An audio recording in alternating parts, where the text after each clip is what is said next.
Jaminate Ravanachari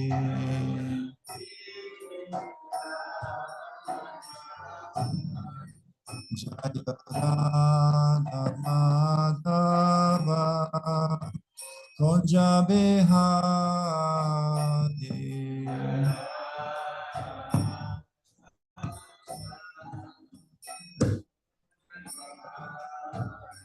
Jaya Radha Madhava Kunja Bihari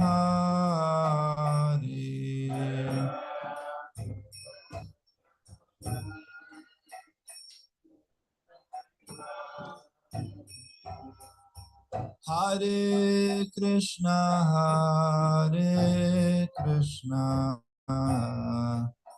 Krishna Krishna Hare Hare Hare Rama Hare Rama Rama Rama Hare Hare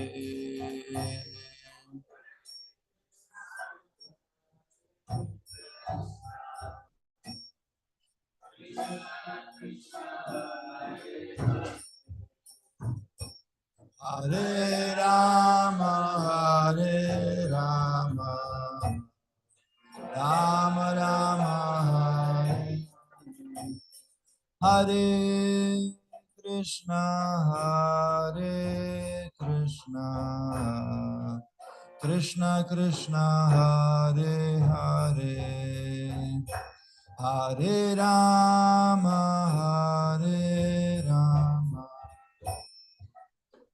Rama Rama Hare Hare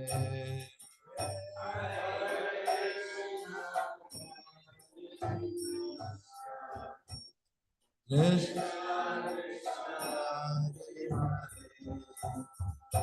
Hare Rama Hare Rama Rama Rama Hare Hare Jaya Radha Madhava Kunja Bihari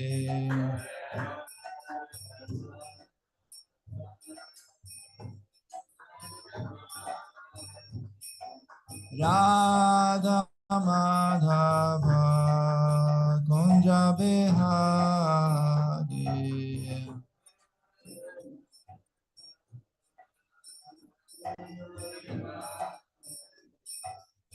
Shri Shri Radha Madhavasta Saki Panchatattva Prahlad Maharaj Lakshmi Nrsimha Bhagavan Ki Jai Om Namo Bhagavate Vasudevaya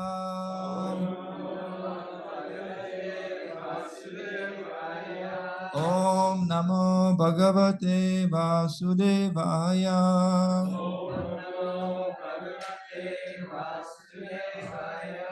Om Namo Bhagavate Vasudevaya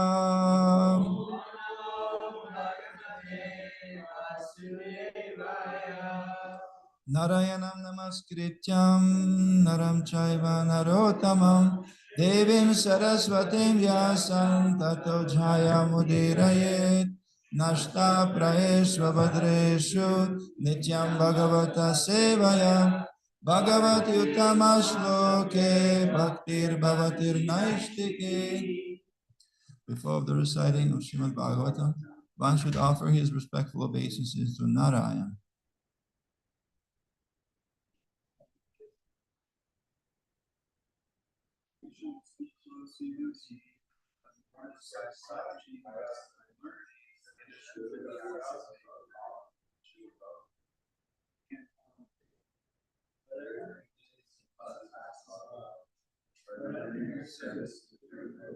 All that is troublesome in the heart is almost completely destroyed.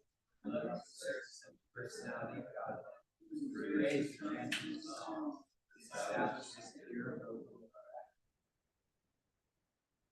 I'm sorry, I wasn't following exact translation. So, good morning. Hare Krishna, everybody. Happy Tuesday. Reading from continuing this very interesting topic on Krishna and both of them, Krishna and Arjuna, getting pissed off, like really upset and angry with the heinous act, unthinkable behavior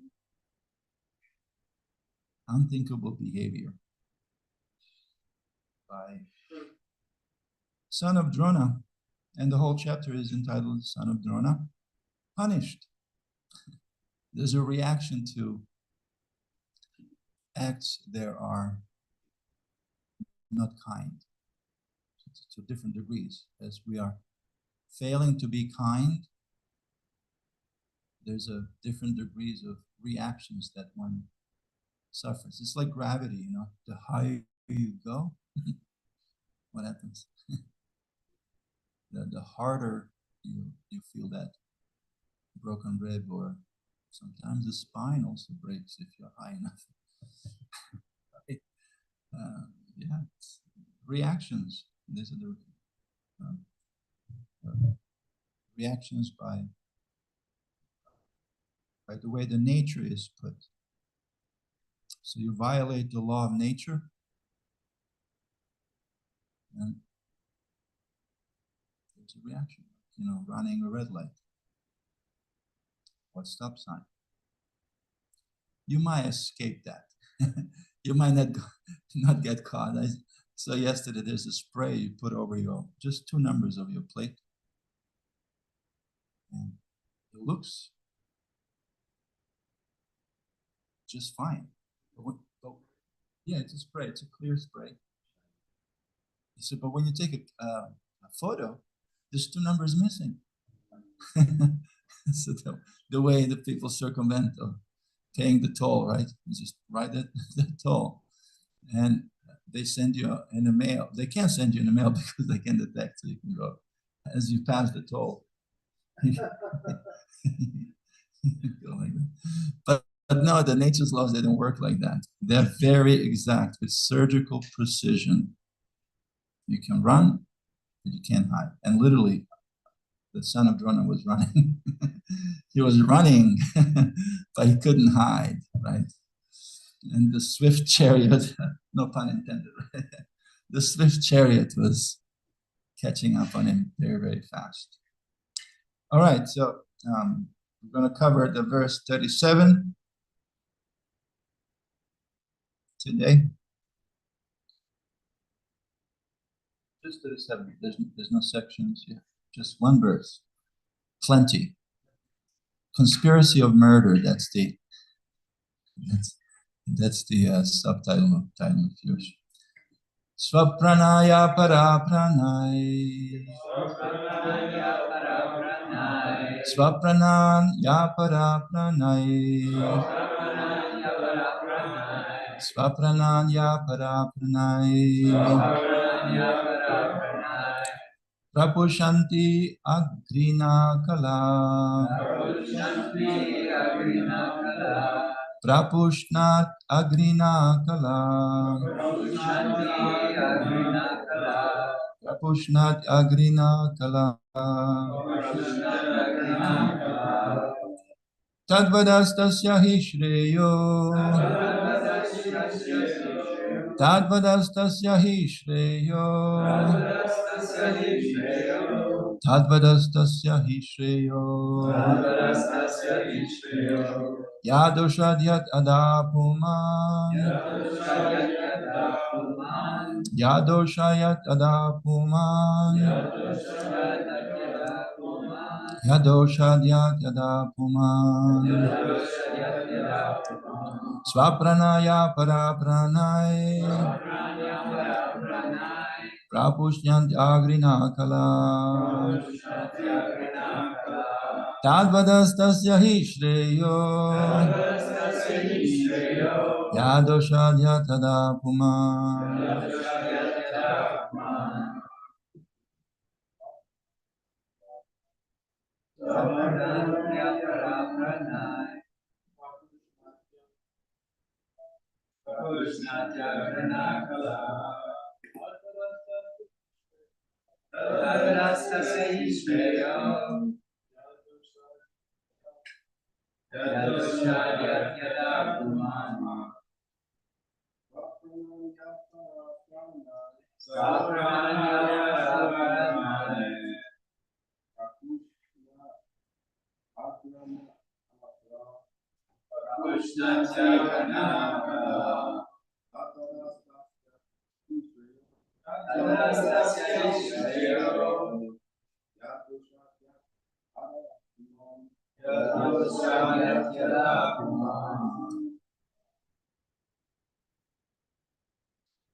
Anybody else on this side?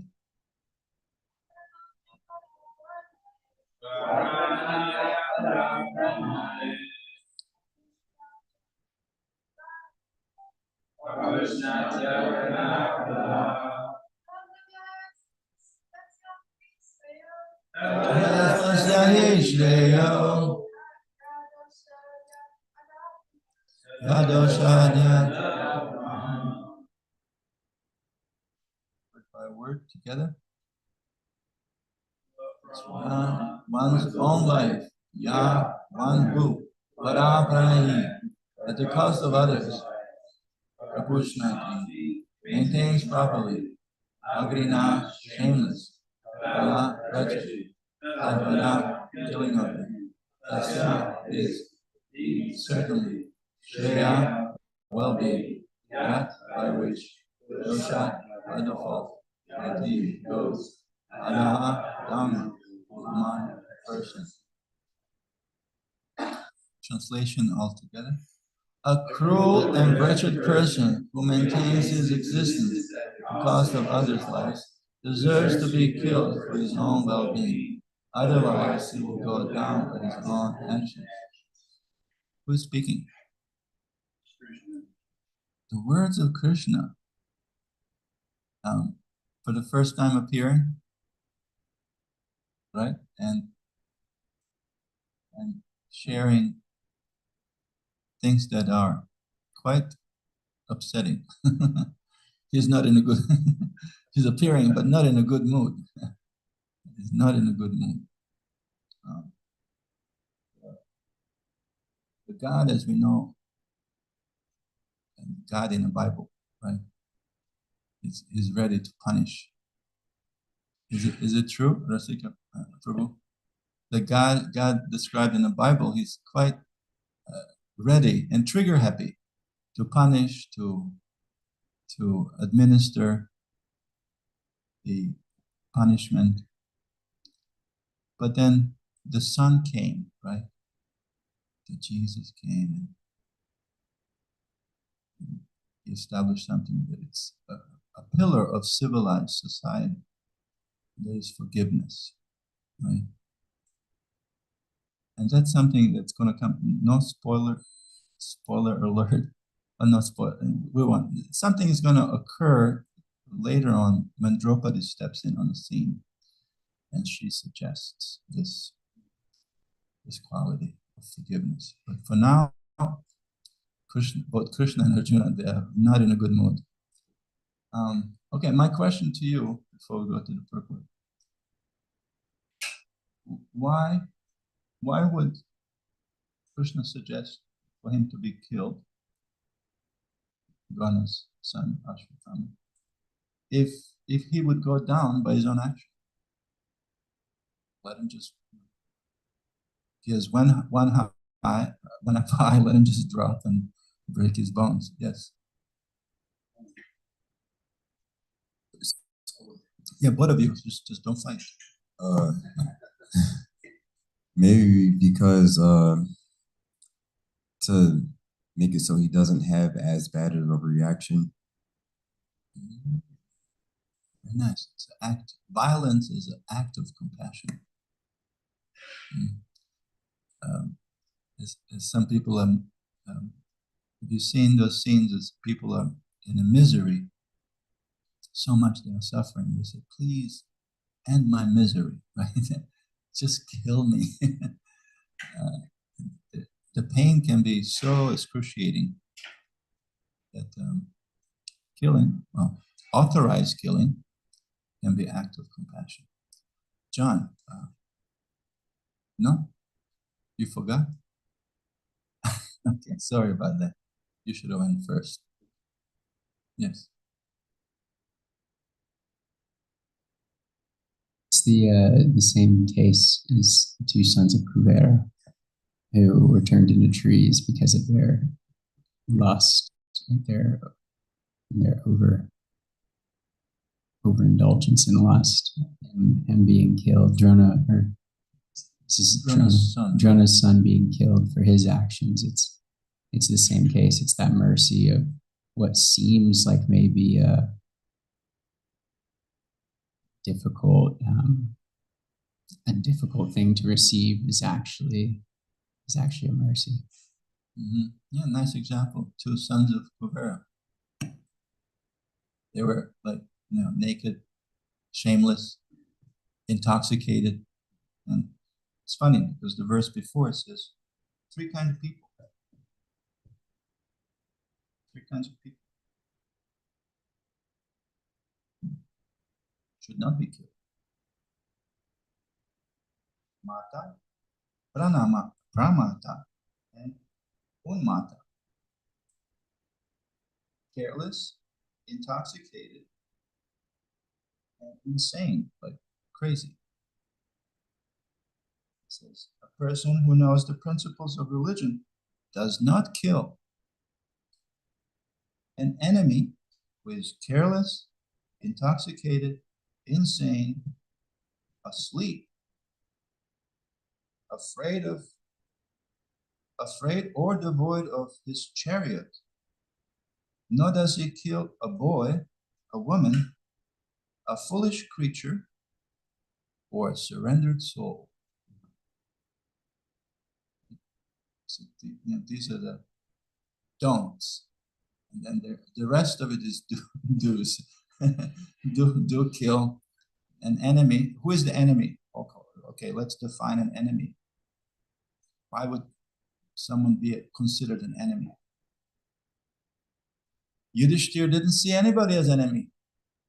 What's the problem with that? Is there a downfall of not having it? Okay. He didn't perceive anybody as enemy, but that doesn't mean nobody has seen him as enemy.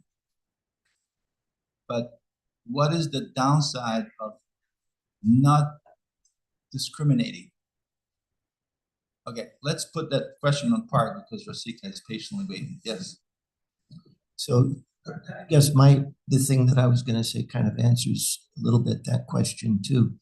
But, if someone is a murderer or has done something really heinous, if the person who is responsible for using the sword for justice doesn't do so, that's an act of actually, I would say, spite and hatred. The real compassionate thing is to exact that person's life because their karma is expiated by that act. Mm-hmm. You take a life, you give your life, and then they have the chance for coming back in their next life, not on a hellish planet necessarily. They've already paid their price, karmically.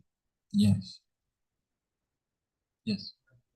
So the question was, what's the pitfall of not not discriminating? Right? Yes.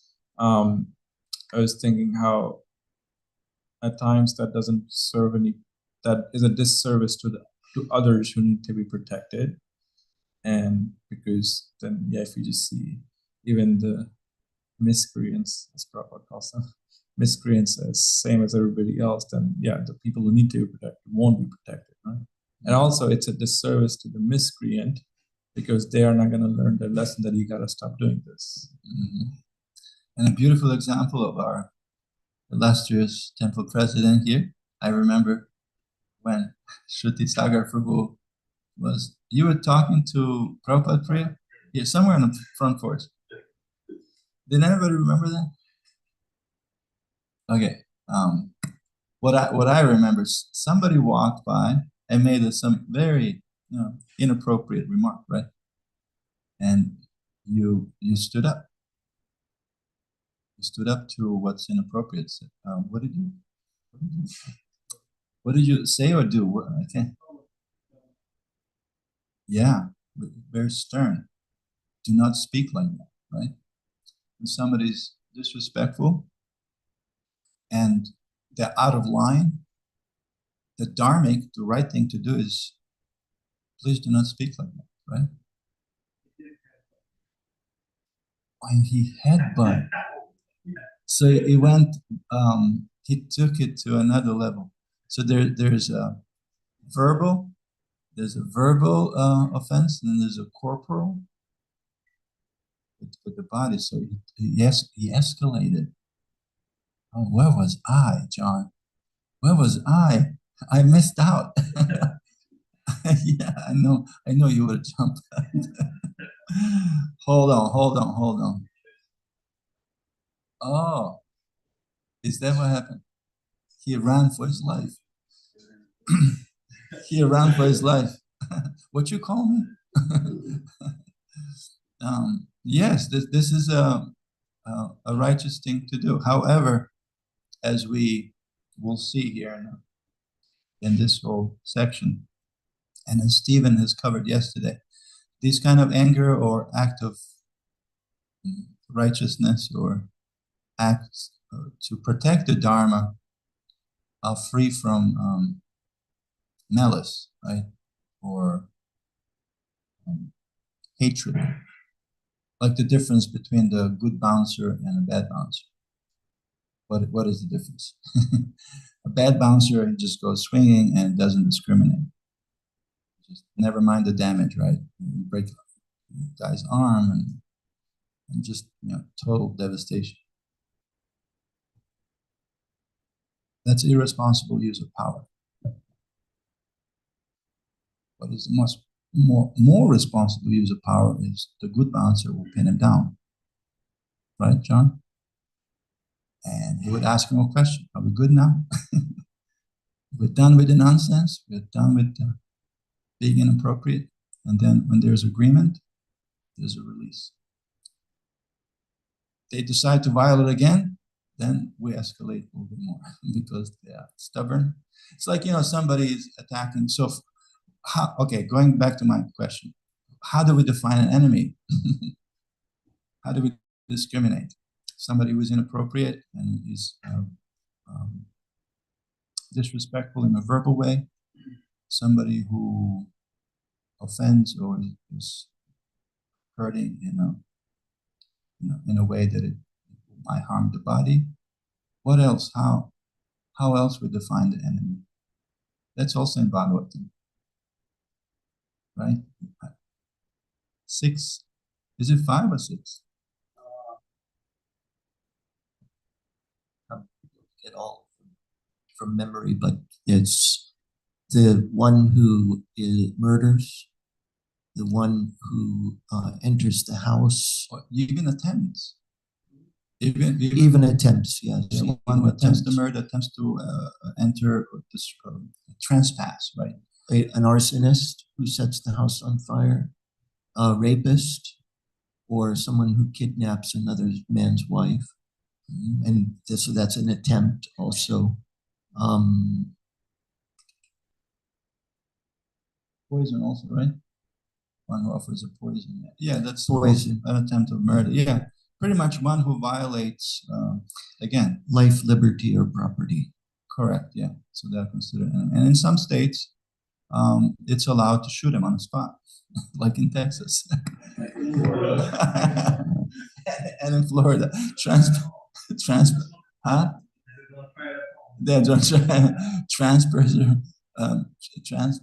passers will be prosecuted, right? There's big signs on different properties. So yeah, like we don't ask questions, we just shoot. There's many versions of those signs. Some are really funny. But I suggest a little bit more civilized, just like the difference between a good bouncer and bad bouncer. I would suggest a little bit with a deadly weapon. If somebody attacks, what about the warning shots? Right? I think that's more fair. And that if they're really that stubborn and they proceed, what would you do next? Yes. Yeah, go for non-wild shot. And that could be a shoulder, a knee, or yeah. How do you call it? A non-deadly shot, right?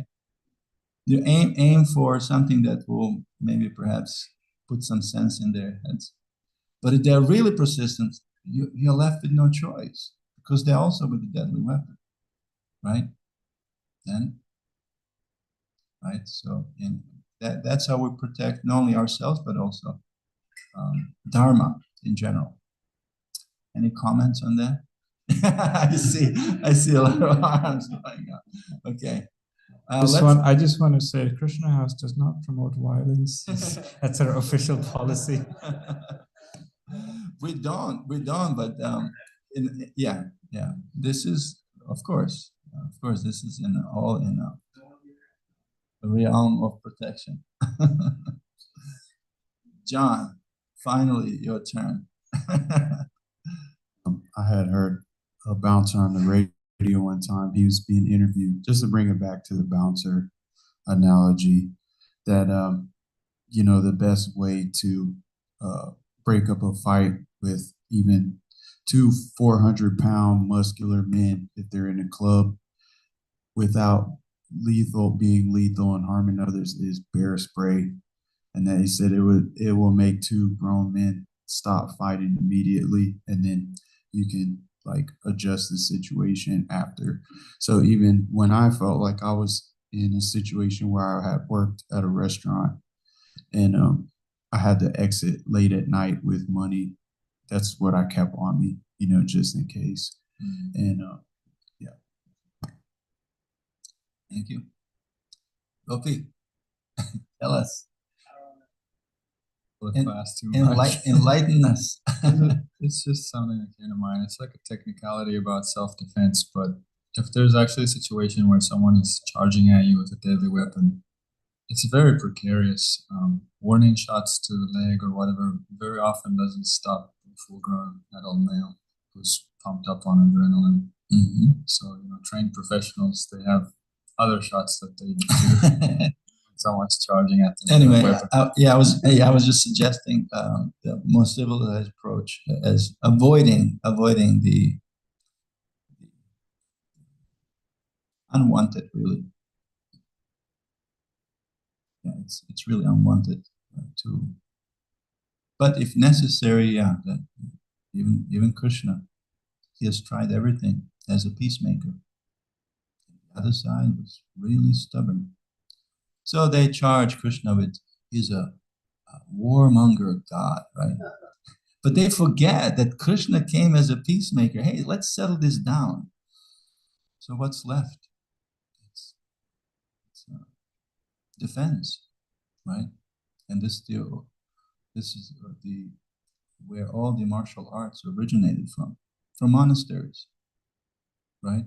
Martial arts originated from monasteries, not to attack, not to usurp, to plunder, but they were on the other side, defending from plunderers. And they refined the art of self-defense, right? So this is Dharma. And going back to Nala, Kuvera, and Manigriva, they were just intoxicated, right? They were totally oblivious. So therefore they were not killed, they were cursed. But it's a wonderful example of debilitating someone's nonsense and nonsense-like behavior in a way that it will prevent them from creating more harm. So you want to be like that? You become like a tree. You're naked like a tree, so you become like a tree. But when Narada and Krishna, when Krishna and Krishna's devotees, they curse, they're cursed as a attached file. It's an attached file of a hidden blessing. So not just a regular tree, it's a tree in a courtyard of Nanda Maharaj. How special that is. They witness all the pastimes of Krishna, babyhood, just standing there. And sometimes those branches will fall, dead branches of a tree. You see them around. And the different things of household will be made of wood, like spoons, Mother Yashoda. These are all from these trees. How blessed they were. And utensils for cooking, and shoes, even Nanda Maharaj shoes were made out of the tree. So Krishna would actually, this is how powerful Nanda's curse was, how blessed they were. Krishna would put those shoes on top of his head. And Nanda would call Krishna, hey, Nanda Lal, my darling, please bring me my shoes. Hey, Lala, please bring. So Krishna would, as a baby, put the shoes and would walk to his dad. So Krishna puts them on the top of his head. How blessed were they? However, yeah, we should serve Krishna in a favorable way. We should always try not to, try very hard not to be cursed by Krishna or Krishna's devotees, no matter how auspicious that is. Because we want to serve Krishna in a favorable way, in a way that, we won't get cursed or, God forbid, killed, put out of our misery. Okay, yes.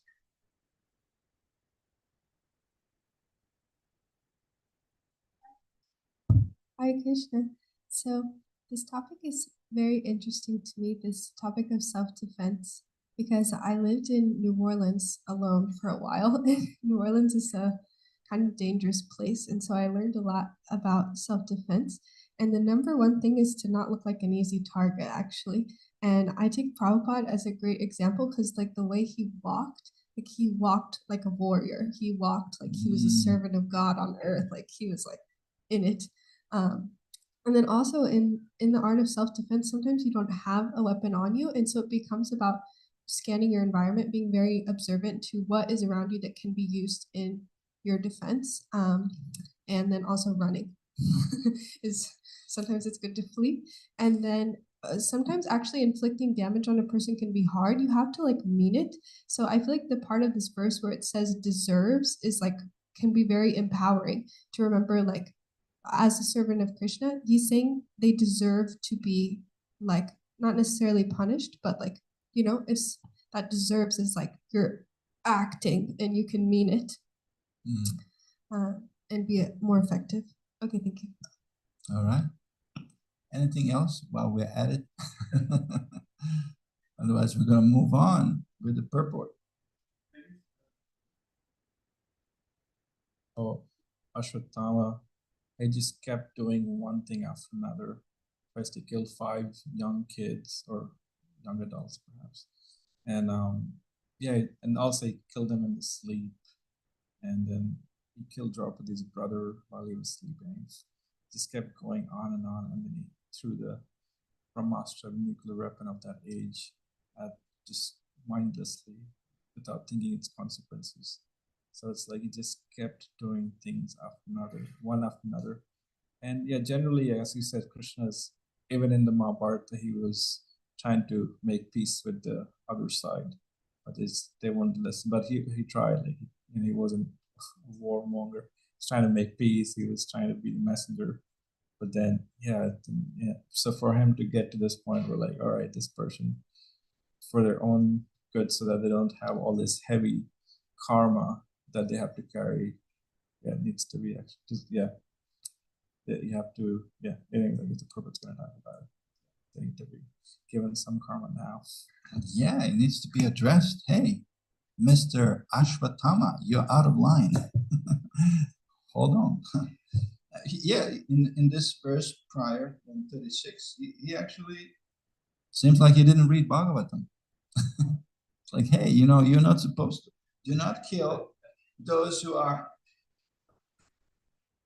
his enemy if they are careless, intoxicated, insane, asleep, afraid, or devoid of his chariot. So sometimes the enemy is like afraid or devoid of weapon. It's like hitting below the belt, right? That's not, even in boxing, that's not, John Jones was really close to that in this last fight, hitting in the rib cage. But that, that's that's not below waist. There's rules, right? Even in a fight. Prabhupada actually gives class on this lecture, and it says, it's not like dogs and cats fighting. The real fight has rules. Kshatriyas, they had rules. They had a code or codex of conduct, how it's done. It's not dropping bombs to the civilians. They'll tell you that. They go out in a big field and they go at it with rules. No below waist, only during the day, not during the night, like that. So that's a proper way to carry. Yes. This particular situation with Ashvatthama has an interesting application for our current day, because it was political violence. He was playing dirty for sure. He was not keeping the rules, which He was hitting below the waist a lot. But he was trying to eliminate any heir to the throne of the dynasty that had a right to rule. So he first tried to, anyway, he did 2 Brahmastras with it. He killed the boys, and then there was one heir to the throne in Uttara's womb, and he tried to eliminate that. And if that had happened, we wouldn't have Srimad Bhagavatam, because it was the child in that womb who became the Kshatriya who, anyway, it's political violence. Mm-hmm. He was desperate for power, and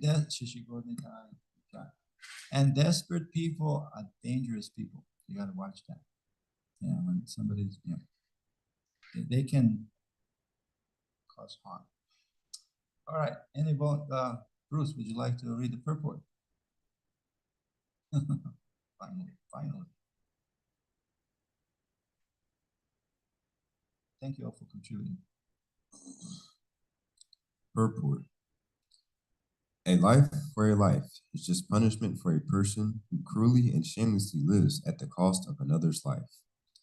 Political morality is to punish a person by a death sentence in order to save a cruel person from going to hell.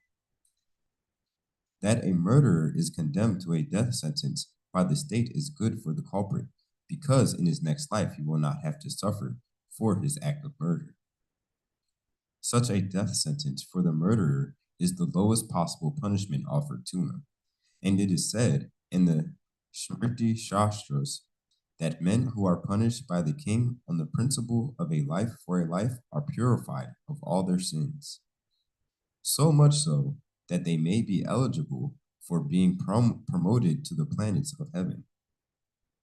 According to Manu, the great author of civic codes and religious principles, even the killer of an animal is to be considered a murderer, because animal food is never meant for the civilized man, whose prime duty is to prepare himself for going back to Godhead. He says that in the act of killing an animal, there is a regular conspiracy by the party of sinners, and all of them are liable to be punished as murderers, exactly like a party of conspirators who kill a human being combinedly.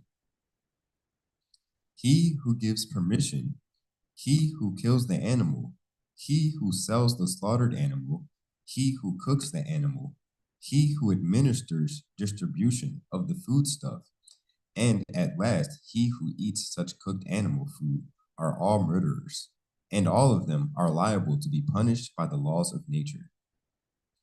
No one can create a living being despite all advancement of material science, and therefore no one has the right to kill a living being by one's independent whims.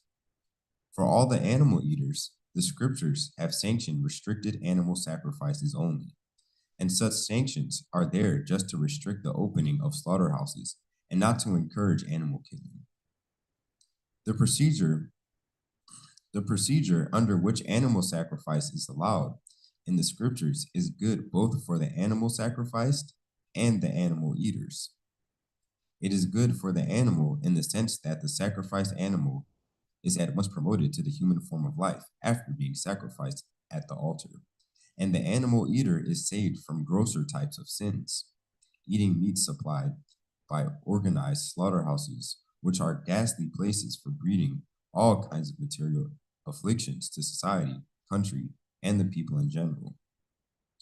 The material world itself, the material world is itself a place always full of anxieties, and by encouraging animal slaughter, the whole atmosphere becomes polluted more and more by war, pestilence, famine, and many other unwanted calamities. So, yeah, being implicated in acts of violence that are not authorized, something to watch. But what about this death penalty? Do you agree with that? Because half of the states, but about say half in the US, that they have it and it's active, and half of them have, is it abolished? Or, yeah, they've stopped. How do you feel about that? Yes, Kunti, we're going to hear more from this side.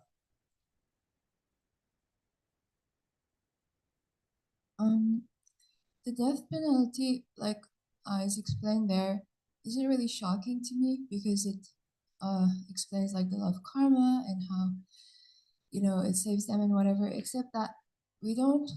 I hope I'm not going to offend anyone, but I don't think we have really qualified leaders. And I don't think we have really good law either. Like a lot of people are being punished that don't deserve to be punished, and then some people who should be punished are not punished, and some people who should be punished are being punished, but like it's all mixed up. And so how can we trust this death penalty if we don't have people who are qualified to dictate it? Very good point, because I've been meditating on that too. No, what to speak of death penalty? I have no right to correct John or any of you if I'm not ready, just to correct, if I'm not ready to serve you also in a most menial way. Right? If I'm not ready to serve you in a most menial way, I have no right to correct, or rather it will be violence on my part to correct you, even if you are somebody was told out of line. So the consciousness, the mood, and the consciousness that we carry not only in our mind but in our heart for somebody who's trespasser, out of line, it really plays a big role. Otherwise, yeah, the judges, the leaders, they're all implicated. They are.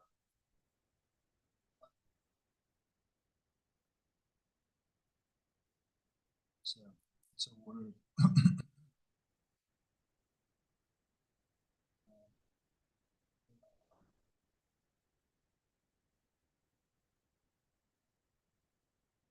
Accessory to the murder, right? So that's your point, right? And become implicated because the consciousness is not right. And what to speak of, capital punishment for that sentence. It's very, very complex. Laws of karma. Yes. Yeah, there's a lot of nuance to it. It's not black and white always. And I was thinking of in Lord Chaitanya's time when Jaga and Madai, they were murderers. They were like historically, like they were warlords actually. So they had killed people and they had raped people. But then somehow when they came in touch with Lord Nityananda's, like they had this huge transformation. And I remember hearing a lecture where Alan Mark said that when Lord Chaitanya hugged one of them, I don't remember who, I think maybe Mother, and then Lord Chaitanya actually turned black, like just like blackish, like like all the sin was absorbed. And then he went into a river, a Ganga or something, and all the sin was gone. And so at that point, it's like the question comes in of restorative justice. It's like they were restored. Mm-hmm. So even though they were really intense people, yeah, they call prison correctional facilities. My question is to what degree they actually correct them, and to what degree they want to maintain the status quo because it's a big business. Yes. Oh, somebody. Well, I was also going to mention Lord Chaitanya. Shruti just mentioned in each age, Krishna comes in a particular form to administer righteousness in the exact way that's necessary for that age. So in this current time of Kali Yuga, there is so much sinfulness going on that if we were to go according to the laws of Manu or whatever, we should all just be wiped out, I guess. So that's not how things get rectified in this age. The holy names are the method for creating transformation.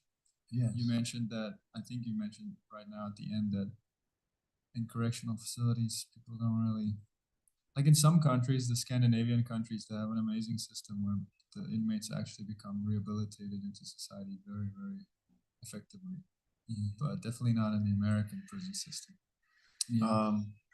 So unless they meet Dr. Alex, then they are reformed from within against the will of the system, who's trying to actually put a stop to that. Well, the American prison system, I think, also makes a lot of money, so there's incentive for them to keep the prisoners coming back. But yeah, so in Kali Yuga, the holy names are the way of transforming things. So that's the answer. We're on a Nitai's program. Nitai's program, the mercy program. Yes, there's a life for life, and there's also turn the other cheek, right? Nitai is turning, but I heard a very nice explanation of what does that mean to turn the other cheek by a Christian minister. The real meaning is not to enable the abuser. Oh, you have abused me, so go ahead and keep abusing me. No, the real meaning is as we get slapped on one cheek, this one is agitated, but the other one is cool. So this is the difference between reacting to what's happening to us and responding. So the other cheek, that it's cool, represents our ability, our strength, our capability to respond to what just happened. And that requires a cool head. So this is the meaning as he explained. It's not to continue or to enable the abuser, but to address from the cool side of our mind, our heart. Does that make sense? What the turning the other cheek means? We still have to act. We have to address it. We have to protect the Dharma, because when you protect the Dharma will protect you. But be very careful that your head is cool. Otherwise you'll become implicated. Not many have that ability to respond. Most people are reacting to just reacting, which is very implicated. Yes. So in that same context, right after that, he says, therefore pray for your enemies and do good to those who persecute you and use you to do evil things to you.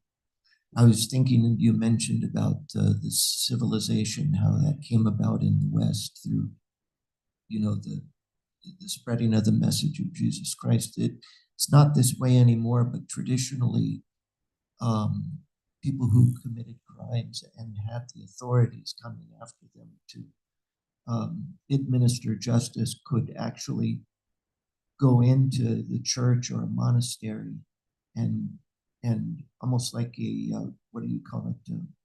The city of refuge. So in other words, they if they did that, if they went in, then they couldn't be touched by the authorities.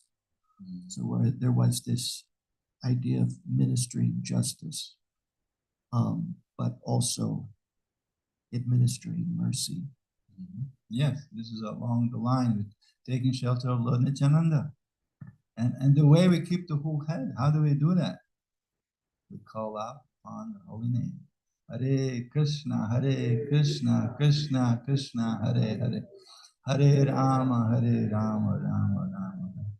And that way surely Nitai will assist from within and from without. Shishiko Nitai ki. Okay, we are out of time. Thank you all for your kind attention. Srila Prabhupada ki jai. Grantaraj Srimad Bhagavatam ki jai. Gaur Premanandi.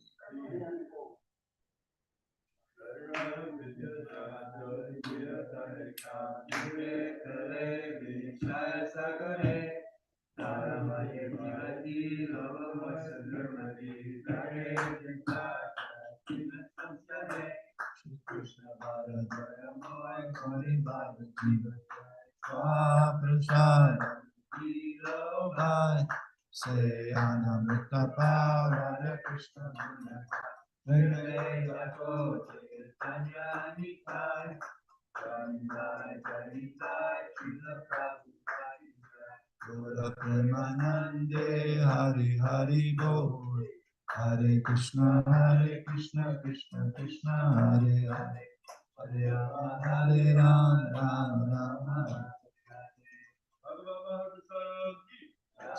there's a large part of the purport that we didn't cover, and that's in regards to animal killing. And for that, you may, and if you didn't already, take a look at the Christ Spiracy. It's a great documentary.